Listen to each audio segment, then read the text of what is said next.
It would probably help if I turn the microphone on. I'm just thinking, just a random thought that it helps for people to be able to hear me.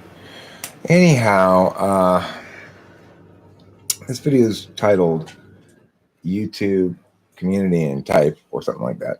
And the purpose of it, as far as the topic idea, is that I hope to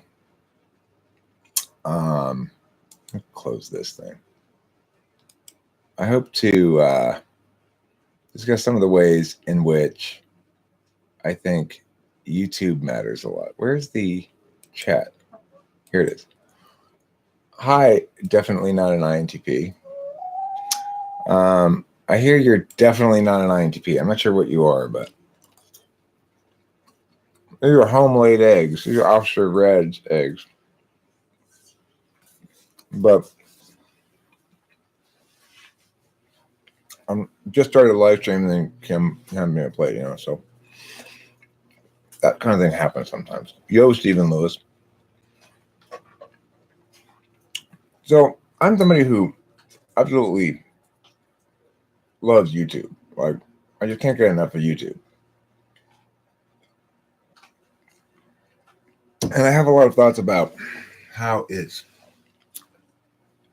impacts people in a variety of different ways, mostly good, to either be YouTube creators or participate on YouTube, at least in what I would consider the larger TWFP community or the larger typology community. It's an interesting group of people. I really enjoy doing the live streams because, in part, I get to interact with people in the chat, But the thing is, part of what prompted this was a phone call I got from Johnny Fontana the other night after I made the Type Police video on him, in which he called me and basically wanted to stress that he hadn't meant to talk shit or something like that. And it's like, I don't care either way. It doesn't matter really to me. I'm not going to media. I'm not going to, just media. I'm not going to get offended or anything. I wasn't offended then. And I might get a little, pow, pow or something, but it's just part of it. It's all in good fun. It's all in good fun. Right. So, I didn't call him back, but I mentioned him in the State of the Channel video, and it made me just start thinking more about YouTube community in general and how, this is definitely a much more significant part of my life than anything in the real world. As far as people I hang out with and chat with and stuff, I do most of my socializing online, or it's just me and Cam chilling, Those are the two kinds of interaction I have for the most part. Except for our channel friends that have become part of our lives. Well, I agree. Yeah, obviously I have started to encounter people from the channel in real life who are friends who come over and stuff. And that does happen. But by and large, I spend most of my time engaged socially with people online. And I like the opportunity that the channels affords me to work with a variety of different people too. So like yesterday, I wanted to make a video with Matthew, and we did, and it was fun. And I made a video with Anthony. And, if you're somebody who wants to make a video with me at some point, who wants to participate like that, let me know. I've got no problem making videos with multiple different people. And I like working with somebody in general. I like working with one other person in general. So it's like, if I make a video, I used to do a lot more group videos, larger group videos from the Raw channel, but it just, there's only so much. I think when you do that, you kind of get lost in little trails when you have too many people coming from different angles. We don't get to any points. Everybody chimes in and the conversations go to other areas.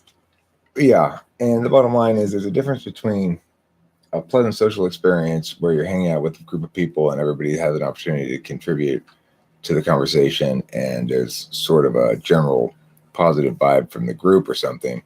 There's a difference between that and producing a piece of media.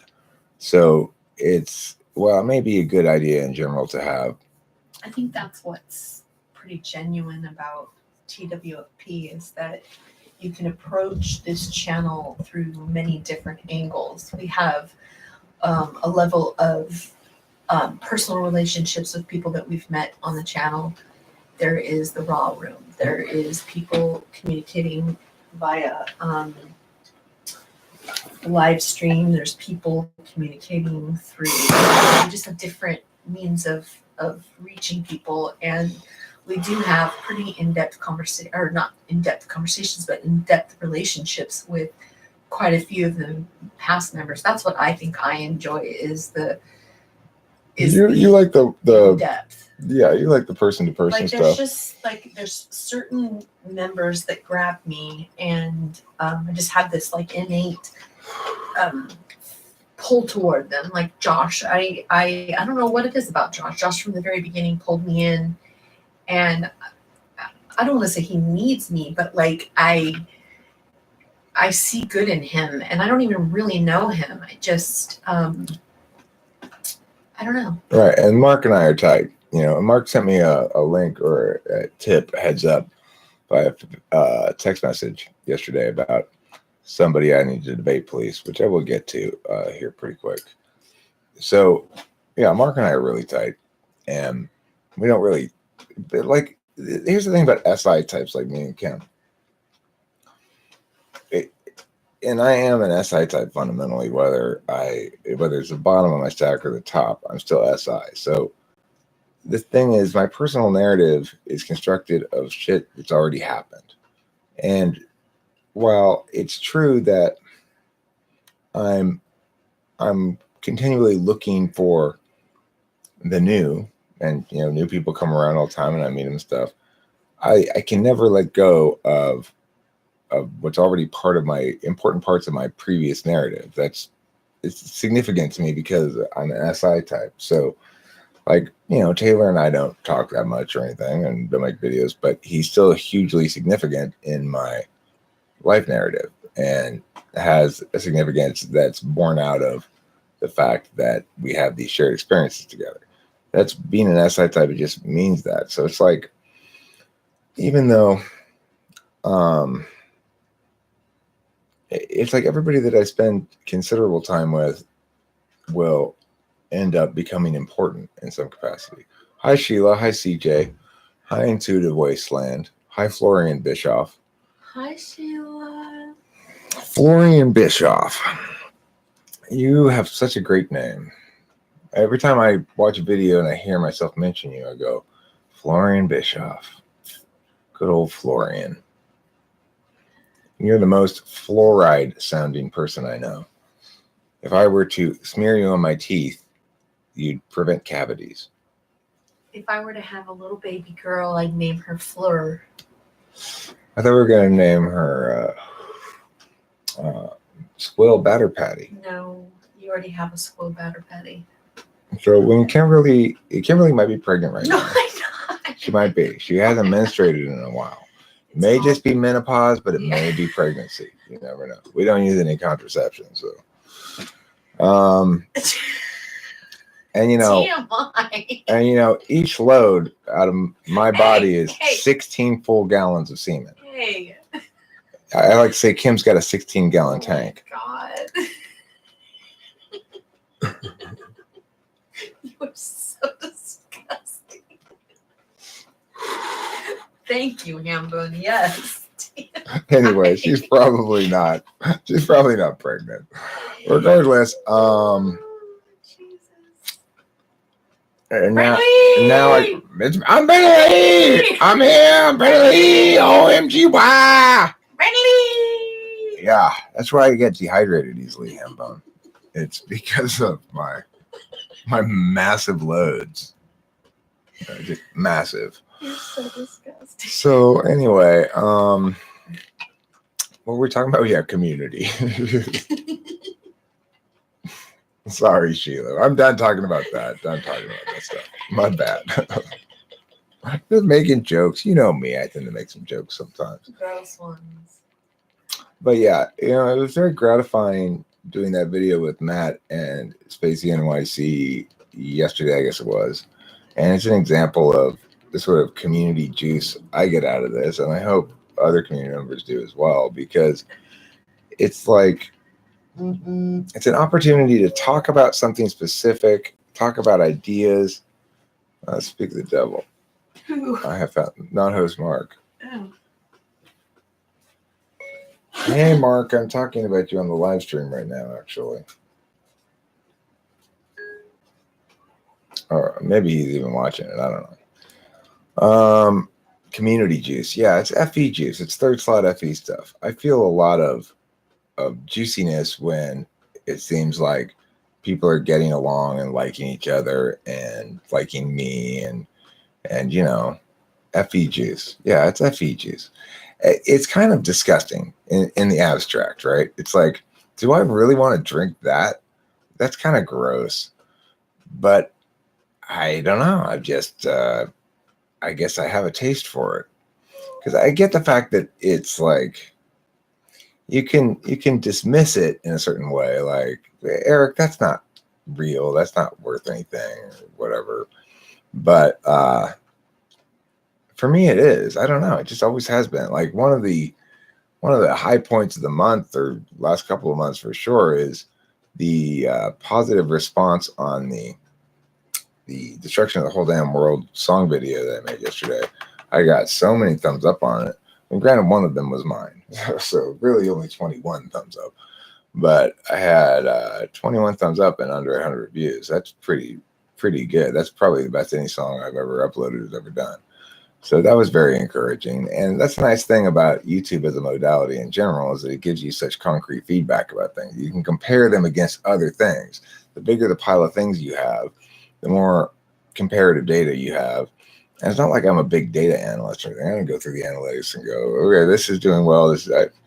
There's so much information that I haven't even looked at really. But the point is, the basics are, it's pretty obvious when this very analytical and abstract video gets 80 views and this more fun video gets 1,000 views. It's pretty obvious which people want to watch, you know. Thank you, Brandon Lee. I appreciate that.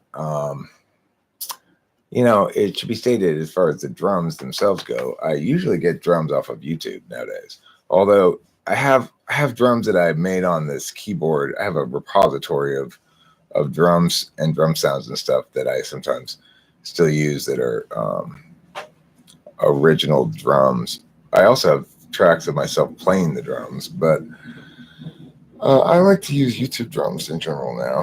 And then I just cut them up and, you know, mix it up and stuff. So, Gart says, if you truly wish to get more views, you obviously need to improve your quality. Well, I would agree with you. I think that is obvious, that to the extent that if I want to be wholly successful, then I need to maximally produce videos that are consistent with that outcome. But of course, remember, one truly wishes multiple things, Garts, and sometimes those things are in conflict with each other. I'm trying to prioritize efficacy in that area at the current time, and I have been for a while. I think I'm doing a good job compared to how I used to do, but I'm still not doing obviously as good a job as I could. And if I did a better job, then I'd probably get more views and more subscribers. I'm additionally hopeful that when I hit 5,000 subscribers, and I'm at 4,600 or something now, that something will kick in with a Google algorithm to so it'll pop up more in search results. I know. The thing is, this camera's special shittiness at the moment is just a few days old, actually, Garts. I dropped it into a cup of coffee a few days ago, and I haven't been able to get it clean. I am going to go get a new camera, though. I'll get that today. I just keep forgetting to do it. I wonder if countervalued FE gets juice from conflict. Like, that's how they know they're really being true to themselves. Social imperative. Well, they have their own. If they're countervalued FE, then they're TE tertiary, which means they get juice from being efficiently getting their FI validated outcome.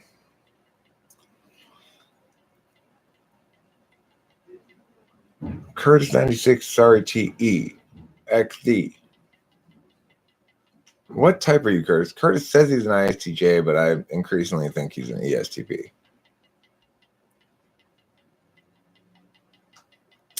I mean, you seem so extroverted, Curtis. Find it hard to believe that you're an I anything. You want to splash around in the chat. You know, you seem like an action type, and you like to say shit that has some sort of impact, like things a little bit shocking sometimes or whatever. I just don't buy ISTJ.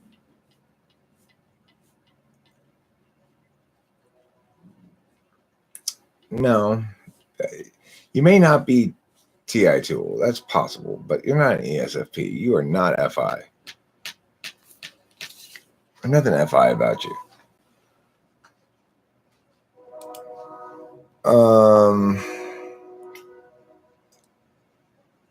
So let's see.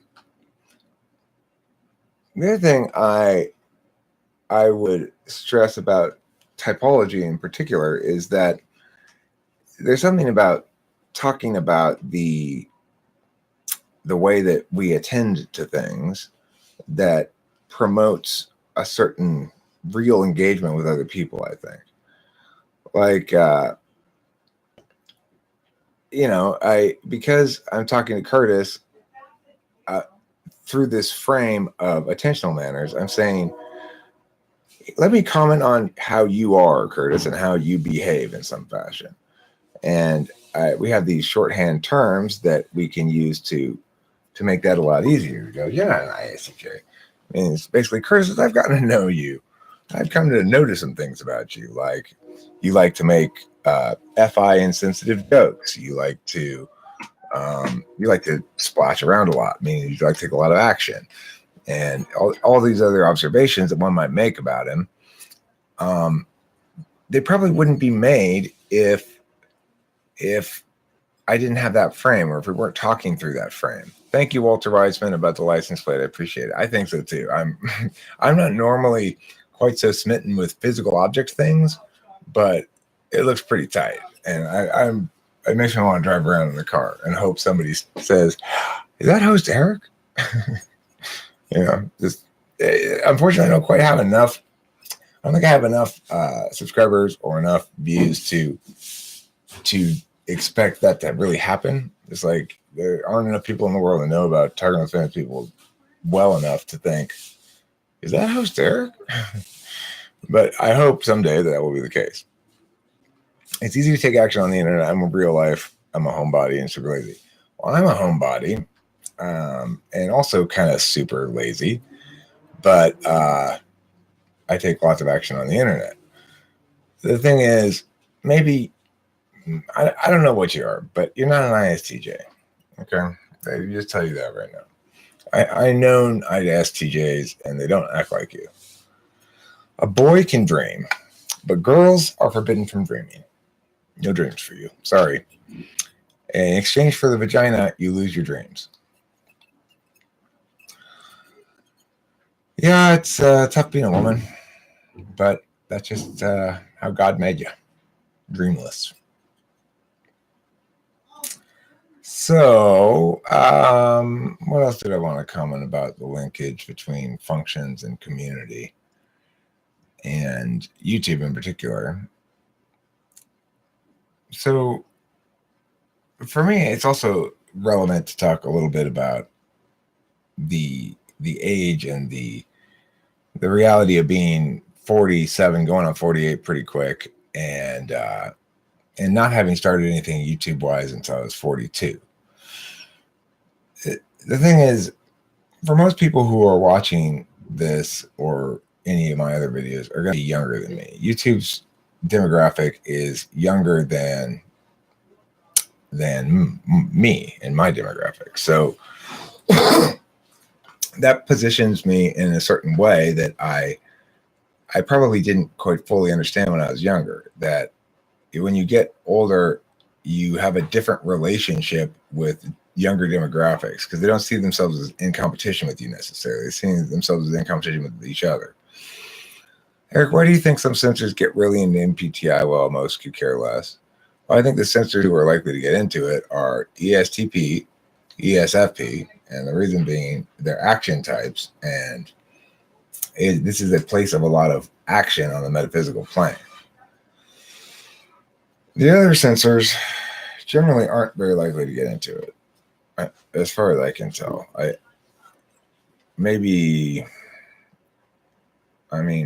just think it's really ESTP and ESFP.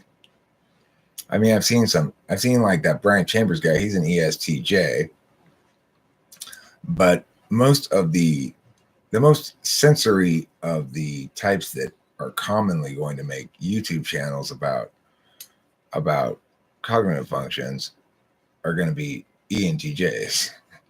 And they seem like sensors. Do they give a reason? I don't know. Very SJ thing to say. Everybody says so. Well, that's true. Definitely not an INTP. But I don't know. What does Kim think of MBTI? Well, Kim likes it a lot, but she has this thing that I'm attributing to being SI Dom or SI second slot, which is she doesn't really keep track of words and symbols very well. So it's like she still doesn't know. She still gets the things confused, like NIFE or whatever. I had a thing up on the wall for her to reference, and one of the things I want to do to maybe improve the channel's viability or general accessibility is to, when I'm making videos about MBTI stuff, to have a document up in one corner of the screen that just has a quick legend, NE equals meow, so that people who are like Kim can follow along without having to learn the thing. Because that's what Kim doesn't really want to do, apparently, is apply herself to learning it. And she has to apply herself. For intuitives, we just pick it up automatically. It just sort of happens because, especially extroverted intuitors or introverted intuitors, without, especially intuition plus TI, we pick this stuff up immediately, and it just naturally picks up. But even intuition with FI, like ENFP, INFP, they'll still get the words, they'll still take them into their brains. Regarding the logic riddle with 3 red hats and 1 white hat, if you're able to solve it easily, what does that prove in relation to functions? Well, it doesn't prove anything, but it would suggest strong TI and or strong NI. If you get the right answer, but you can't explain why, and you say, but I know this is the right answer, then that's NI. And if you get it right away and explain it right away and explain it in a certain way, then it's indicative of higher slot TI. But basically, it's a way to invalidate polar TI in part, as Curtis says. The riddle is this. There are 3 prisoners in the jail. 2 of them are sighted, and 1 of them has no eyeballs. He's blind. And the warden calls them into a room and says, I have in this bag 4 hats, 3 red, 1 white hat. And each of you is going to be now blindfolded. And so he blindfolds the 3 prisoners, including the blind guy, just for kicks. And he then has them each pull a hat randomly from the bag and put it on their own head. It's a small hat, like this big. So you can't see the hat on top of your own head. You can only see the hat on your friends and the other people's heads. The warden doesn't put a hat on his own head. He doesn't pull a hat from the bag. So there's 1 hat left in the bag. And then he says, if you can tell me what color hat you are wearing, you can go free. However, if you guess wrong, I'll put you to death. Or you can choose not to guess, and I'll let you just serve out your term as normal. And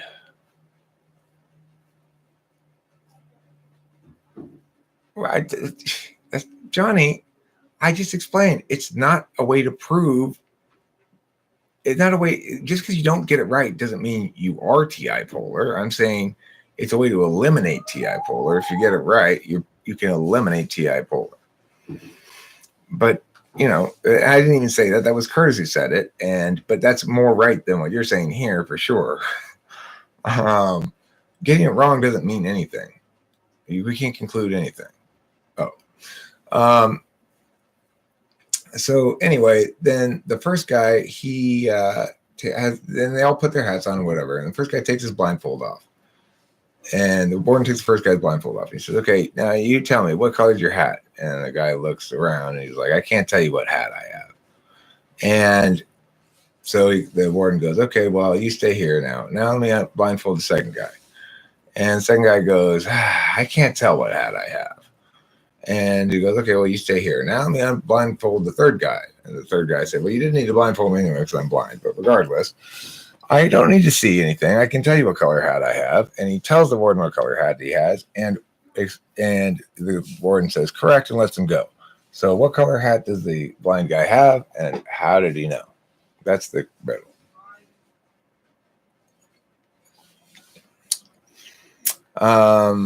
So there you go, Gertz. CJ at CJ. So ISFP MBTI. So ISFJ in my life, we think psychology is baloney in general, doesn't care to hear it. I mean, the thing is, ISFJs are gonna, well, ISFJs, little j, do you mean ISFP? Oh, yeah, that's what Brentalie's asking. Yes, ISFPs, they're the least abstract of all types, probably. I think that's fair to say. I think they're the absolute least abstract of all types. So, as a consequence, I mean, you could say ESFP is the least abstract, but I don't find that to be the case. I find ISFP is less abstract, which means really that, FI is probably maybe the most physical of all functions.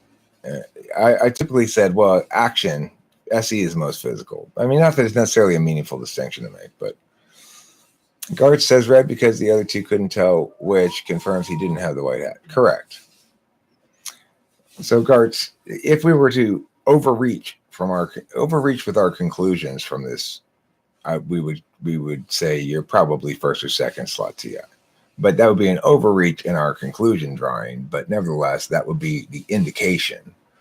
And we'd check other questions to see if it were consistent with that. And then if I were to ask you a bunch of logic questions like that, and you were to do well equivalently on all of them, if I were to ask you a conditional logic, if then and if that, then either this or that, and not that, then therefore this, and you were to be able to successfully tell me the therefore part after a few times, and it was easy for you, it was intuitive, like you immediately got the concept and followed along, kept the words in your mind, and that would mean you're TI 1 or 2.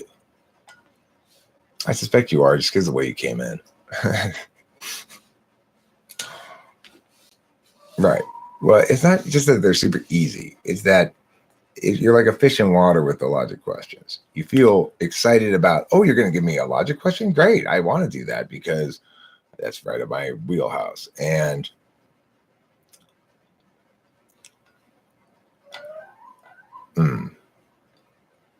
yeah, well, I got that question from my daughter's logic class.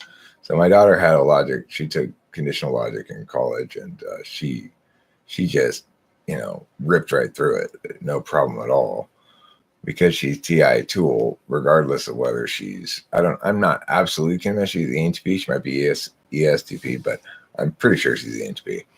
And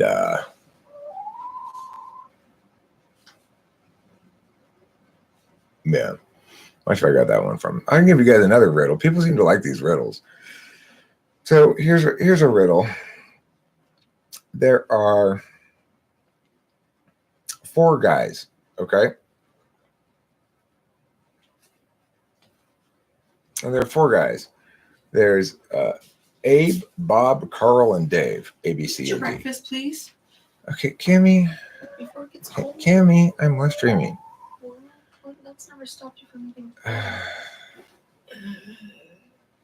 So anyway, Abe, Bob, Carl, and Dave, 4 guys. One of them committed a crime. One of them stole a cake from Mrs. Smithson's windowsill. All right. Now, here's the deal. Every one of these people, Abe, Bob, Carl, and Dave, has this weird disease where In answer to any question, they'll give two answers, one of which is a lie and one of which is correct, one of which is true. Okay? So the detective asks Abe, Bob, Carl, and Dave who did it. And Abe says Bob did it. And Abe also says Carl didn't do it. Now Bob says Abe did it and Dave did it. Now Carl says Dave didn't do it and Abe did it. And Dave says Dave did it and Abe did it. Who committed the crime? Eric.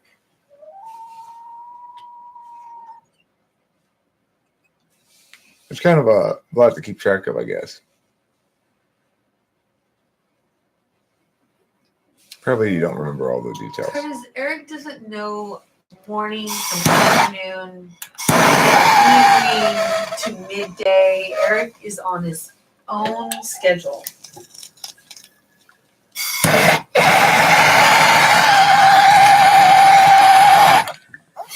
All I hear at the end of the day is, "You didn't feed me." All right, here are the details.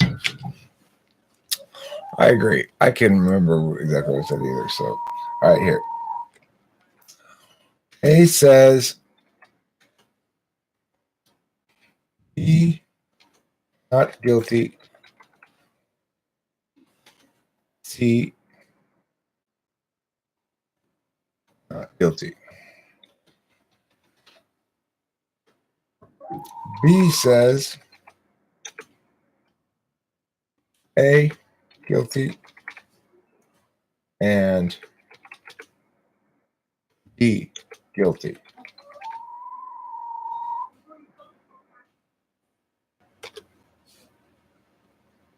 C says B guilty and C not guilty.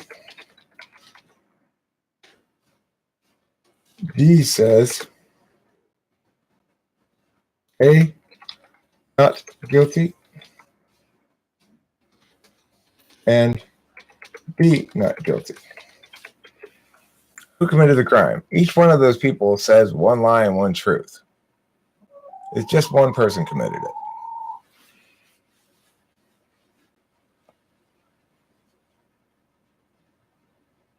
Oh, I'm sorry. Let me fix something. No, I made a mistake. Okay, sorry. It should have been the first one. A says B not guilty and A not guilty. Okay, there. Now it's fixed. Now it's fixed.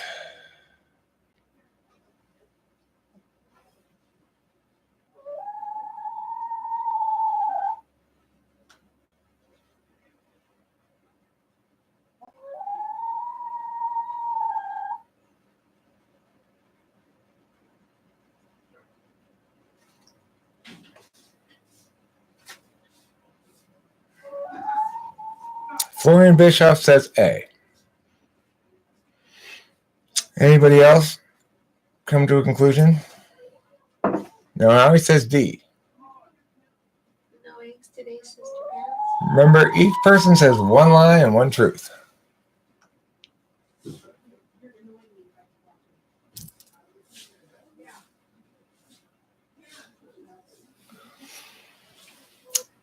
Date says B.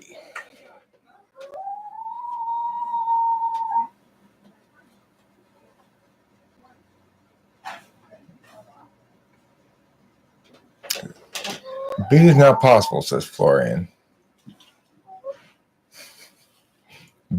B, said Johnny Two Guns. Why would it be B?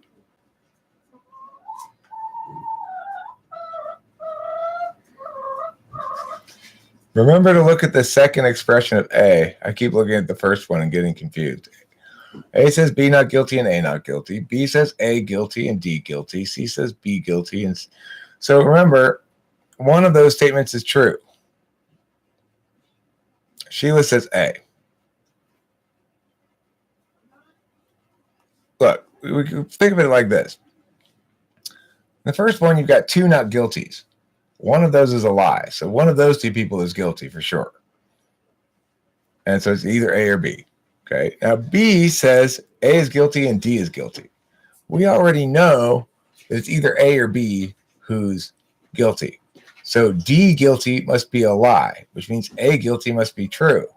And there you have the answer. C doesn't work because C says B is guilty and C is not guilty. So C is not guilty is true.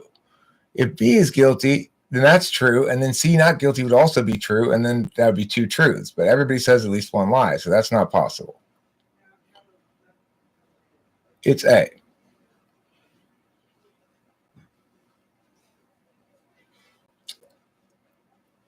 Getting the injection. Who's getting the injection? CS? Who's CS? I don't know who that is. Yeah, so that's A is the answer to that question. That's a kind of question that I found one time where it's, there's one person says truth, one person says falsehood. I had trouble answering that one myself when I first encountered it. So it's probably why I remembered it. And I also had trouble answering the hats one at first. I had to think about it a bit. And the reason the hats one gets you like that is because there's an assumption that, well, to get it right, you kind of have to put yourself in the perspective of the first two people who've already gotten the question wrong. And that's why it's confusing. It's like you got to put yourself in that perspective and go, okay, if I'm the first guy, I'm looking, what makes me decide that I can't answer the question? And normally in a question like that, you wouldn't really have to reflect upon the perspective of people who've already failed to get the question right. So that's what makes it an odd question.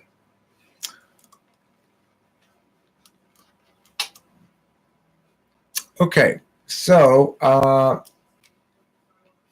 it's a little bit of a purposeless live stream, I suppose. I just kind of wanted to chat and discuss the reality of community and YouTube and stuff. Well, I know what I was going to say before, which I kind of got sidetracked on. Being old and starting YouTube at 42 and really, it's like I've experienced some small manner of success prior to YouTube, which is to say, I'd done a podcast called Box Monitor, the podcast review podcast that was reasonably successful. But I'd always wanted more of an audience. I'd always wanted to be able to communicate with people and engage with them about media I was making and stuff. And it wasn't until I discovered YouTube that I really felt like that was attained. I didn't feel that way making podcasts. I didn't feel like I was really engaging with people, whereas I do here on YouTube for sure. Like this is real, genuine engagement with people directly, even though it's by the chat. I'm still am actually engaging as human beings directly. And when Corey and I used to make that podcast, I'd engage with Corey and we listen to the media and stuff. But yeah, it just didn't pop for me, like on my hidden agenda or something. Whereas once I started doing YouTube, at first it didn't really pop for me either because there weren't any viewers or anything. I was just making notes on things and putting them up. But it's a really satisfying thing to do once you get a little bit of response. It's like, okay, so if I do things better, then maybe I can get more response. And it's perfect for P-types. It's perfect for ENTP because there's this failure forgiveness quality to it. Like if I have a bad video, unless it's like deeply offensive or something, it's not going to cost me anything. There's no harm to it. It's like people just ignore it and it just goes away. It falls in the falls deeper in the stack of the mass ever growing stack of videos. I get endless chances at bat, right? To just sort of take a shot at this idea, this idea, this idea, this idea. If they fail, no big deal. And if they succeed, great. And I get to learn how to be more NI and more TE as well in the process. It sort of invariably trains me to that. Like I started putting in screens on things. That's very SE TE, and keeping up with that shit is a challenge for me. But once you get it to be like the norm for yourself, then you just keep doing it. And that's what that is with thumbnails now. I don't even think about uploading videos without a thumbnail I make myself now. Let's see. I would love to do YouTube with my farm stuff, but way too nervous to put myself out there because I think I would crumble under negative personal attacks. Well, I mean, the thing is, I don't think you'd face many personal attacks. It depends what you were. Here's the thing. It's like when you're doing a channel like I'm doing, where I'm making a lot of argumentational style claims in videos, whether it's like about debate topics like, you know, evolution or abortion or whatever, or whether it's just about cognitive functions, I'm still making arguments that this is the way it is and this is how it ought to be understood, and this manner of understanding is preferable to this other one. If you're doing that kind of content, you'll definitely get pushback ideationally. You'll get a lot of people who come and try to position themselves as the superior thinker and assert dominance in that way. This is something I encounter all the time. Now, I'm not saying they're foolish to position themselves as the superior thinker because I'm the superior thinker. I'm just saying I'm a little bit past that level of FE. Like that's not going to work on me at all. And it's like I see through it too easily. So it doesn't bother me, but I don't face personal. One thing that you might risk, Sheila, is being, oh, well, you got that right. There's the animals thing, but there's also the being a woman necessarily opens you up to certain kinds of like attacky comments that are particularly distasteful. So there is that. But the thing is, YouTube gives you lots of control over that. You can hold all kinds of things for review. You can put you can blacklist words, and you can basically make it so you don't see any of the negative comments, even if you wanted to, you know.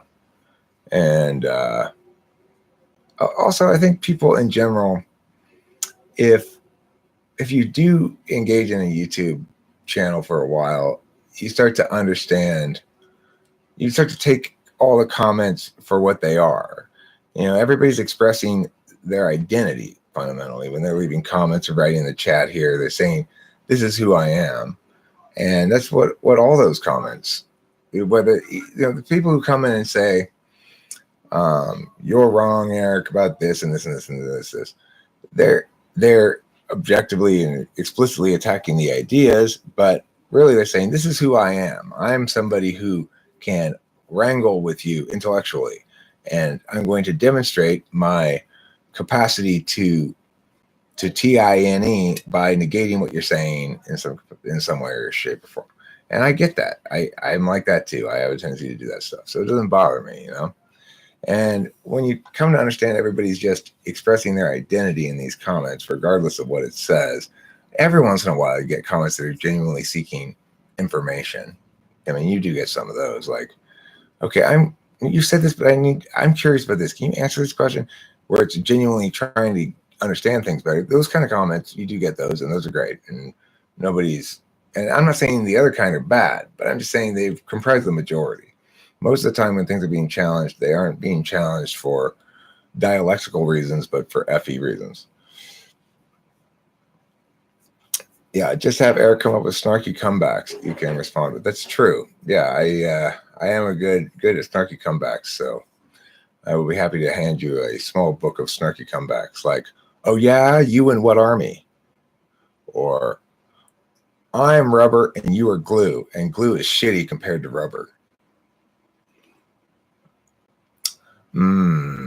It's kind of bleak, but that's most of communication, isn't it? Well, I wouldn't call it bleak.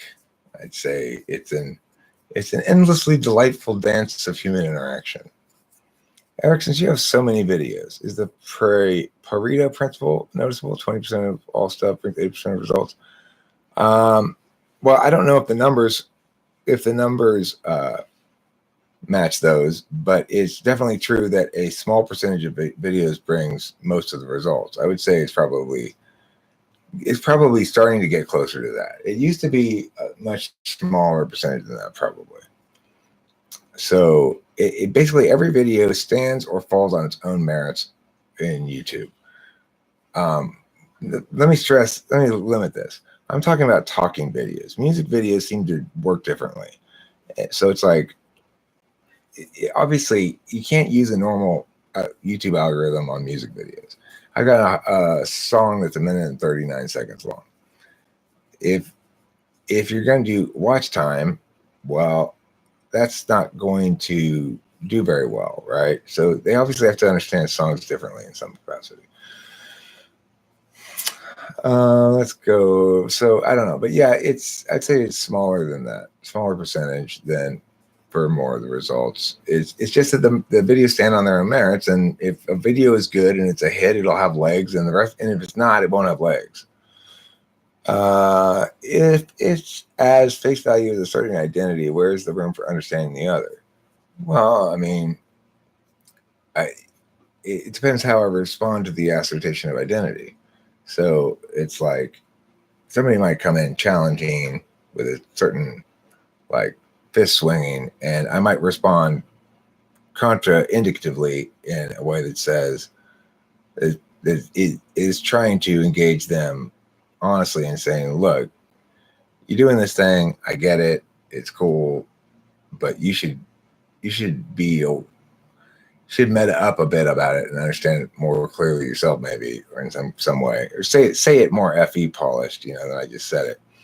And then you're actually engaging the person and saying, you're a person who's asserting your identity, and this is what that looks like to me, and probably to others. And think about it. Do you think intuitive types are better at reading comprehension exercises? Yeah. Except it depends how complicated it is, though. If it's too simple, we'll overthink it and maybe have problems. Eric, what are your thoughts on veganism versus eating meat? Well, I will say vegetarianism instead of veganism, because veganism opens up another line of things that is an unnecessary separate line of ethical argumentation. So I would say that there is that we can't exactly justify moral considerations regarding the eating of animals through a negative rights framework. We can't do that because animals can't have individual rights, because to have individual rights requires one understand that one has rights and respect the rights of others. So animals don't have the capacity to do that, so they can't really have rights per se. But I think there's a moral indication that one ought not eat meat. And I feel like I can win the argument on either side probably, but I'm convinced that it's wrong to eat meat, but I do it anyway. I mean, I'm convinced that the correct winner of the argument is vegetarianism. Veganism, I don't get that. I mean, I've got my chicken's egg right here on this plate, and it's like, no, let that go to waste. Why? My pet chicken. It's not like she's kept in a cage or something. She has run the place. She lives in the house with us. She loves us. She will often come choose to sit by me when she's done pecking the shit out there. She can sit anywhere she wants,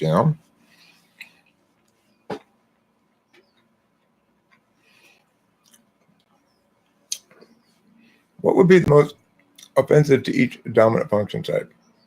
Personally offensive. Well, I've posited before and still think it makes sense that the answer to that is going to link to the 8th function. So I'm going to find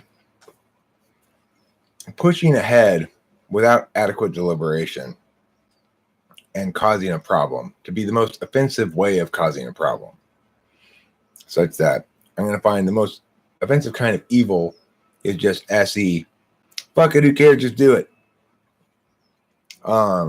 And if you have NI, for example, in the 8th slot, you're going to find it most offensive when people utilize the truth in some way to do some negative harm that you participate that you perceive as a negative harm. Like, for example, if I use singular truths and understandings to preclude somebody from legitimately expressing some aspects of themselves, and you're an FI user who's got, I guess you'd have to have SI first, you'd find that to be most offensive. Somebody using NI to oppress SI, somebody using SE to oppress NE, somebody using, because NE says, well, let's ideate more about this. SE goes, no, ideation done. Let's just do the shit. Wait, but we didn't get a chance to talk about it enough. That's offensive to NE. And so TI, if you're a TI Dom, then you've got FI in the 8th slot. People using their feelings in ways that are contraindicative of TI is offensive to you. In other words, if they do evil as you define evil, which is through your implicit frame of TI, then and they do it in that way, then you're particularly offended. Let's say FI Dom. If people use logic to generalize away the particulars of this individual's experience, to say, okay, well, we're just going to apply this logical calculus here. It doesn't matter what your personal feelings are, your experiences, or anything like that. We're just using logic here, and logic says this, and therefore, here's your punishment, and you just endure it. And even though it's not just, it's fair, and that's what matters. So that would be the most offensive kind of evil to an FI Dom. The most offensive kind of evil to an FE Dom would be somebody using extroverted thinking efficiency to bypass considerations of FE. Like, we don't need to get agreement on anything here. We don't need to care about other people's feelings. We don't need to care about the impacts socially to people's perceptions of each other or anything. We just need to do this efficiently. So I'm not going to do, like, I'm just going to not tell my supervisor that I'm doing this. And then, like the ESFJ is a supervisor or something. And they're like, well, it's the most efficient way to get from point A to point B was to just not talk to you about it. But I've got the title here, and this is I'm overseeing this thing, and you're interfering with my legitimate position and title and stuff. That's all like FE stuff that they would be very bothered by. If you're a TE Dom, you're most offended by inefficiencies caused by FE. So you'd be like, look, we just need to get this. We need to get in there. We need to lay this concrete and get out of there. Okay, but before we can lay the concrete, first we have to go inside. We have to introduce ourselves to everybody because this family is really particular about this stuff. And make sure you make at least as much small talk before. And then after we've been working for 1 hour, we need to take a break and go and greet the grandparents in the grandparents' house and sit and have tea with them for a few minutes. And then it's like a TE Dom, that would drive them crazy, right? They'd be like, this is not an efficient way to get from point A to point B. Is there anybody else I didn't do? NI Doms? NI Doms don't like it when SI overtakes NI. So they go, look, SI is great, but you can't use your SI knowledge to know things about the future. That's dumb and that's offensive. And if you get your way with that justification, you're not going to that's not going to go fly with an NI Dom. How can TE be developed and worked on? Well, you can do an approximation of TE with heuristics. So one thing I do to improve my TE is remember things like when moving something across a room, Eric, stop before you move it, moves other stuff out of the way first. And I've gotten pretty good about remembering that now. So I don't make that mistake so often where I just pick something up and then I go, oh shit, there's all this stuff in the way between me. And then I try to like lift it all weird over the thing. And then it hits the thing on the ceiling. And, you know, Eric is live. Wah. Yeah, I'm alive, overly emotional female. I'm alive with pleasure, like the menthol cigarette. Like to learn detachment from others' emotions is good for someone who is damaged by too much empathy. I mean, look, damaged by too much empathy. I mean, everybody's damaged by viewing the suffering of others to some extent or another, no matter how much empathy you have. So if you're saying you're damaged by too much empathy, then are you saying you have to witness too much examples of things that are depressing? I'm not sure what that means. I'll get back to the TE question a little bit more in a second. No, I don't like King Crimson, but it's not because I don't like them. It means I don't think I've really ever heard them before. Moving furniture with your significant other brings out your functions in a hurry. It sure does. And Kimberly requires me to have maximal TE in effect because, you know, if like the knob on something is turned the wrong direction, then it could be ages till Kimberly occurs to her that maybe I should turn the knob the other direction or something. She doesn't try shit. You know, she doesn't believe in trial and error with TE. And the thing is, TE shouldn't have trial and error, really. It should be TE is a process where you're being responsive in the moment to the problem in the moment. Or if you're dealing with it with NI, you could be dealing with the problem as it manifests. So an example of an NITE thing to do is to create lesson plans for a class.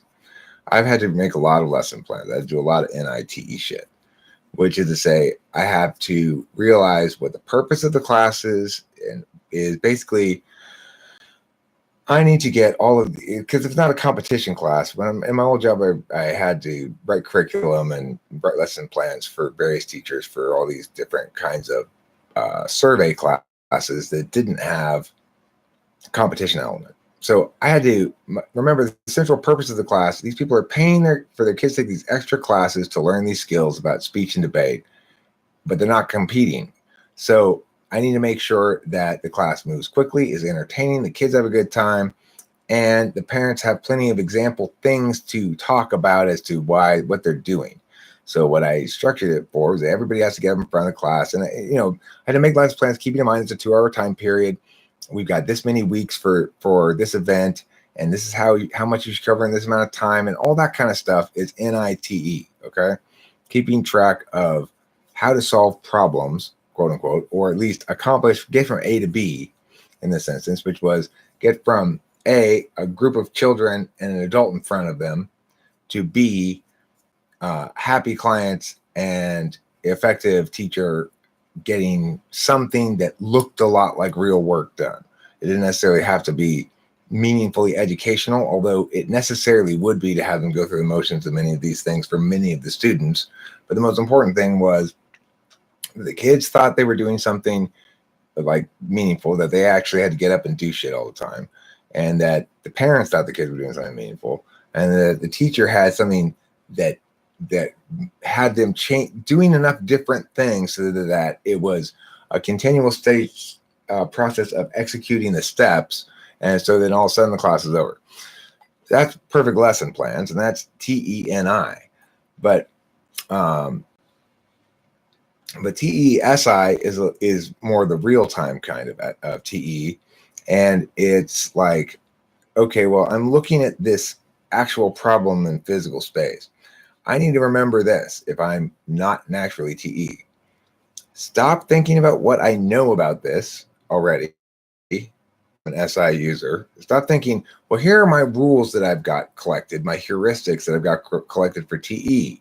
You should always, if you're screwing shit in, use the same screw so that when you screw them back out again later, You don't have to switch drive bits. Stuff like little heuristics like that, right? But stop thinking about your heuristics and look at the problem and try to assess, okay, what do I see here? This probably works like this. Don't just assess the problem, assess the whole thing and figure out how the problem fits into that whole thing by the data in front of you, not by what you already know. That's TE, is you don't need to know anything about the problem because it's all in front of you, presumably. SITE, it's all physical. I don't need to know how to know how doorknobs work to be able to fix one. Because when I take it apart, the functionality of it is visible and physical and present. And I can see, oh, okay, I get it. This thing probably is meh, and that thing is probably meh. I'll call her. Who's calling me? Let's see. Probably a telemarketer. Hello?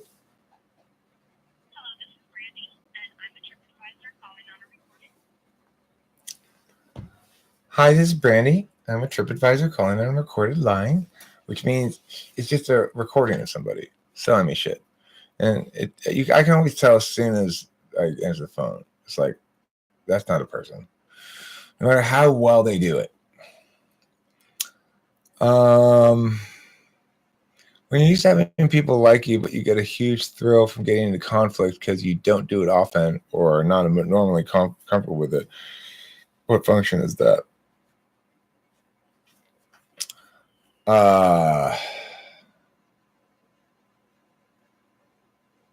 don't know. I guess it's an 8 thing, maybe, or I don't know.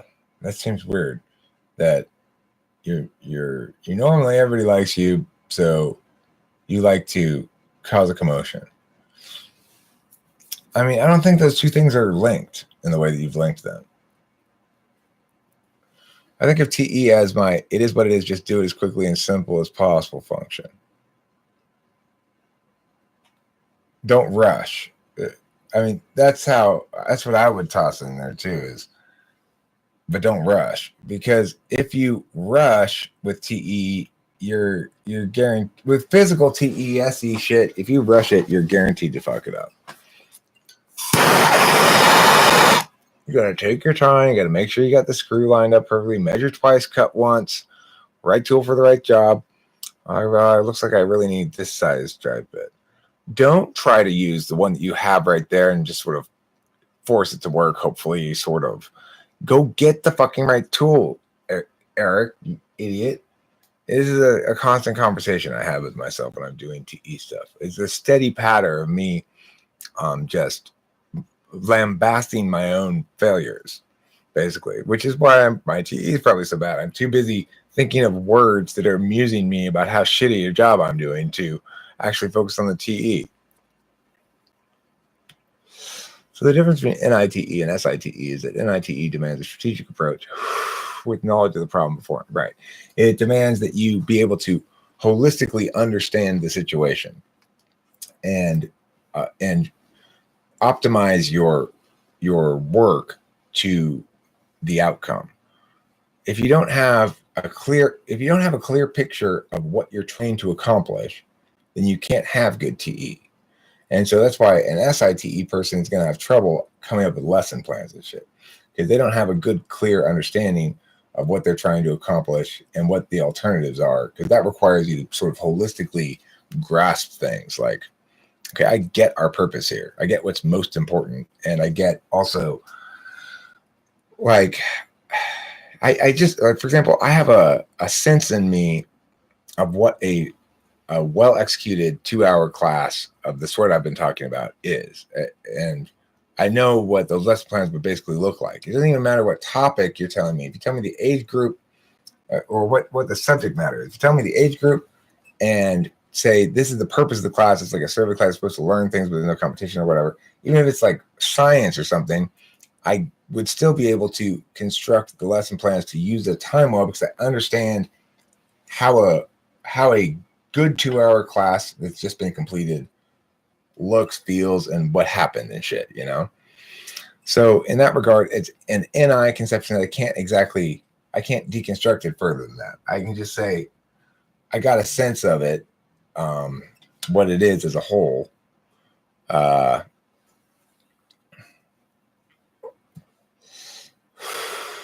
You want to collaborate, LJ, on some music stuff? That'd be fine. I'd like to do that. I don't have a bass is one of my problems. I have to pitch shift the guitar all the time. So in fact, until I sat down and did it yesterday, I was going, God, I want bass on this Destruction of the Whole Damn World, but I don't want to deal with the guitar sound part.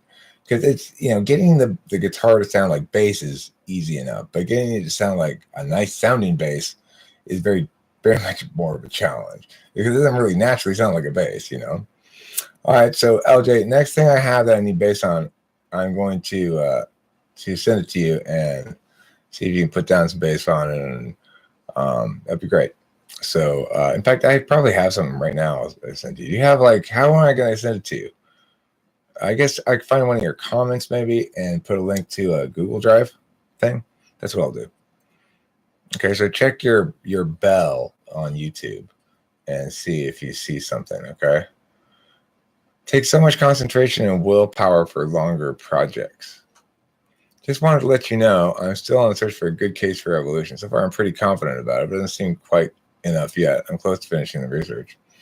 Okay, well, do you know what questions you're trying to answer?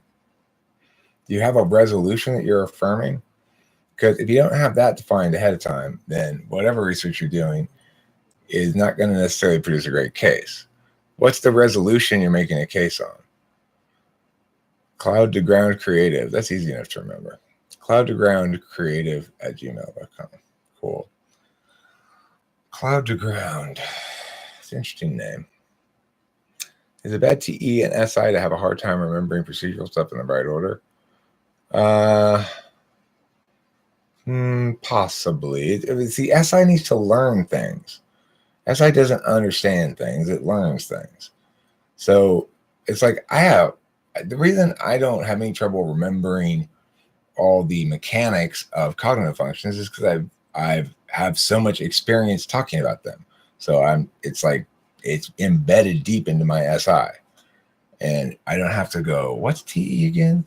But I did for a long time. It took a long time for me to get it all down in my head. So at least as well as it is now, where it's just sort of second nature, and I tend to overly assume everybody else can follow along with these weird jargons that we all end up using.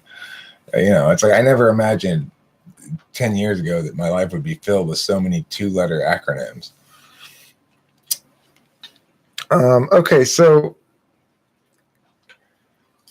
Okay, but what do you mean by evolution is true?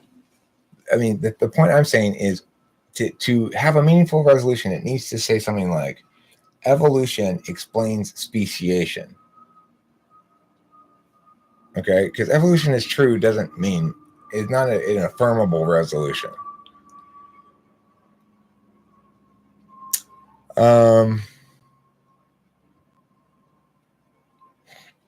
Send a friend of mine one of your vids, supposedly INFJ. She said that video was kind of like trying to do a math test while holding your breath and submerged in muddy water. Well, that's a very intuitive response to it, so it wouldn't surprise me if she's some sort of intuitive. It's a funny way to say it, I'm trying to get clear.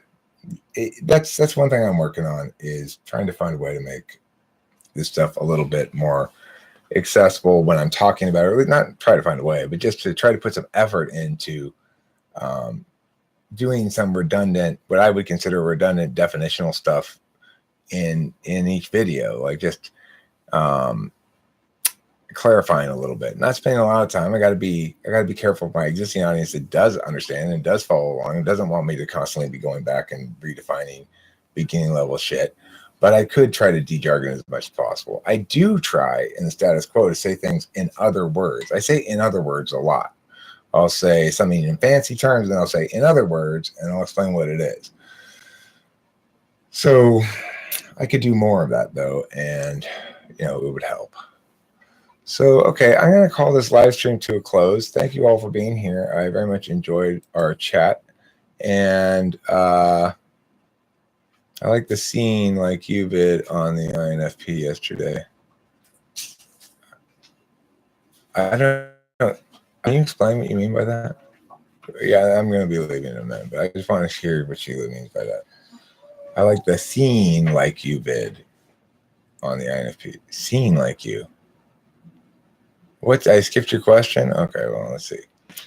If I've seen you associate the fourth function with reaction to trauma, if you still hold that position, would you care to elaborate how an EXFJ would go about it, please? Well, an ESFJ would be FE first, and ENFJ would be FE first. Okay, so that would be it's pretty much like if shit's really gone traumatic for you, you get objectively self-critical. You do your best to approach things logically and understand why you're wrong or why you're right. If you are, probably you're wrong if you've had some sort of big problem. I mean, look, ESFJs and ENFJs experiencing trauma, they have to step back and go, okay, let me start focusing on negation instead of just affirmation all the time. And that means TI. Oh, I see. Cool. Thank you, Sheila. Now I understand. INFP video was great. Got so inspired by some points, but deliberated too much to finally leave a comment. Maybe I will someday. Thanks, Walter.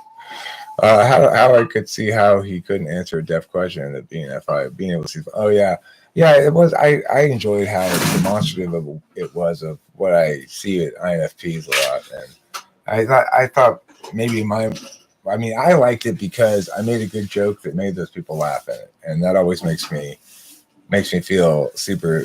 I want to watch that part where I want to watch their faces as they laugh. That's FE third slot too, you know. I think, I got him. I made him laugh. I enjoyed making that video, and I also think that the point of him doing NE that whole time and not really realizing he was doing it, that was kind of a revelatory moment as well. So if I get people coming, you know, the only reason I made that video is he said to me, he messaged me on Facebook, said, hey, you were going to type me one time and then we lost connection. Do you think you might be still willing to type me? You said you were going to do a video on it. And I was like, yeah, sure. If you're able to do it right now, let's go. But that's the thing. I'm always like, I'm down to do this thing right now. But we've got to leave in just a few minutes. Do you see what time it is? I didn't even realize it was so late. You never do. Okay, well, I got to go. As I was saying, I do have to go. And so thank you for being here. Don't forget to eat plenty of cheese. And if you do forget to eat plenty of cheese, eat twice as much tomorrow. All right, Sheila, then email me. And we'll I got to go do my parent shit, but we'll do that maybe when I get back tonight or something. And LJ, I'll send you a file.